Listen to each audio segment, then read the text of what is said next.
धक्कादायक, आदिवासी पारधी समाजातील तरुणांवर प्रशासनाकडून विनाकारण गुन्हे दाखल।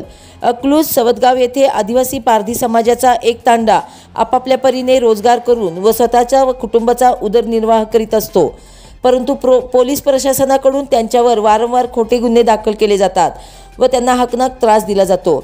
याबद्दल केंद्रीय सामाजिक न्याय मंत्री रामदासजी आठवले यांना सोलापूर येथे आदिवासी पारधी समाजाच्या वतीने निवेदन देण्यात आले।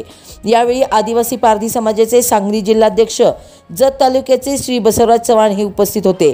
त्यांच्या अध्यक्षतेखाली तसेच गोपीनाथ काळे व अन्य कार्यकर्त्यांनी एकत्र येऊन रामदासजी आठवले यांना हे निवेदन सादर केले।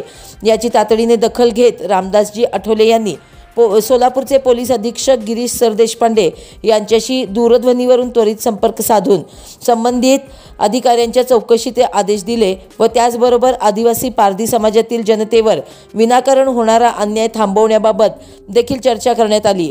यासाठी आदिवासी पारधी समाज सांगली जिल्हाध्यक्ष बसवराजजी चव्हाण यांचे मोलाचे योगदान लाभले।